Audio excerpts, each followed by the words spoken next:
Iya, aku ingin membahas terkait permasalahan sosial ini. Yang katanya hakim itu gajinya hanya sebesar uang jajan Rafathar selama 3 hari.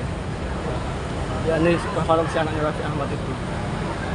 Kalau menurutku ya itu memang apa ya, memang masuk akal sih. Soalnya seorang hakim itu harus mempunyai gaji tinggi supaya dia tidak bekerja sama dengan pengacara. Tetapi meskipun gajinya terlalu besar, namanya manusia kan serakah, pengen lebih. Menurutmu itu gimana? Ada tanggapan yang viral saat ini? Jadi seperti inilah. Saya melihat itu bahwasanya persoalan seperti tadi yang disampaikan. Gaji hakim itu kecil. Itu menurut saya membuat saya geleng-geleng sebenarnya, karena gaji hakim saat ini itu kan ada tingkatan-tingkatannya, dan itu puluhan juta hakim, gajinya hakim itu. Coba share saja di Google berapa gajinya hakim, itu kan banyak banget. Nah, seperti itu. Coba kita sandingkan dengan guru saat ini. Guru honorer itu ada yang sampai 200.000 saja, sampai 300.000 per bulannya.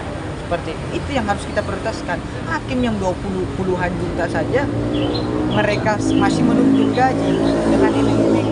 Itu realistis, karena jangan sampai ketika kurangnya gaji hakim ini akan mengakibatkan terjadinya kong kali kong, terjadinya permainan hukum yang mampu diubah dan lain sebagainya. Akhirnya terjadilah suap menyuap itu dan lain sebagainya. Ya karena memang ini adalah sistem, bukan dari kurangnya gajinya hakim, bukan, tapi karena sistem yang menciptakan itu. Sistem demokrasi yang menciptakan, sehingga kebiasaan suap menyuap dan lain sebagainya itu sering terjadi. Yang berkuasa, yang punya uang lah yang bisa menang dan lain sebagainya. Bukan karena kurangnya gajinya hakim, toh juga hakim punya tunjangan, hakim gajinya tinggi banget dibandingkan dengan guru yang mencerdaskan pemikiran bangsa saat ini. Itu gajinya guru honorer itu ada sampai 200 sampai 300.000 saja per bulan. Itu kan yang harus kita pikirkan bersama, bahwasanya ternyata prioritas pemerintah terhadap guru itu masih sangat kurang dalam ini, dari segi gaji, dari segi tunjangan dan lain sebagainya. Padahal sebenarnya guru inilah yang mencerdaskan bangsa, mencerdaskan hakim-hakim, bagaimana menciptakan hakim-hakim yang jujur, sedangkan mereka tidak disupport dengan sebaik mungkin. Malah hakim yang sudah puluhan juta itu menuntut gaji yang lebih dengan dasar bahwasanya kalau kurang akan mengakibatkan kong kali kong. Gimana? Walaupun gajinya semakin tinggi, mereka akan semakin serakah dan lain sebagainya. Dan juga sistem inilah yang membuat mereka itu terjadi suap menyuap dan lain sebagainya.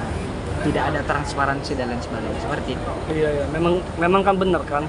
Di undang-undang sendiri itu diatur bahwasanya yang lebih diutamakan itu adalah seorang guru dan seorang kesehatan, lebih dialokasikan ke uang-uang seperti itu. Tetapi pada realitanya tidak seperti itu. Iya, pendidikan dan kesehatan. Itu caranya gimana sih supaya kayak gitu itu bisa berubah gitu sesuai undang-undang? Artinya gini, ketidakadilan itu terjadi, persoalan kemiskinan, persoalan ekonomi itu terjadi, itu disebabkan karena adanya sistem. Sistem inilah yang kemudian menciptakan satu bentuk kebiasaan, dari kebiasaan itu menjadi satu pandangan hidup, dari pandangan hidup ini menyengsarakan masyarakat. Maka satu-satunya solusi ya ubah dulu sistemnya.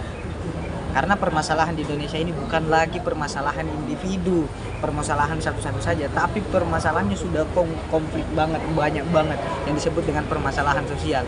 Maka harus diselesaikan dengan sosial. Ubah dululah sistemnya, baru setelah itu kemudian bisa diselesaikan persoalan.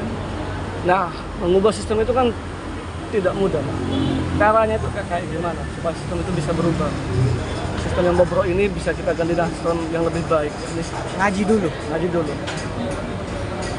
Oke, siap. Info ngaji. Besok. Siap. Terima kasih.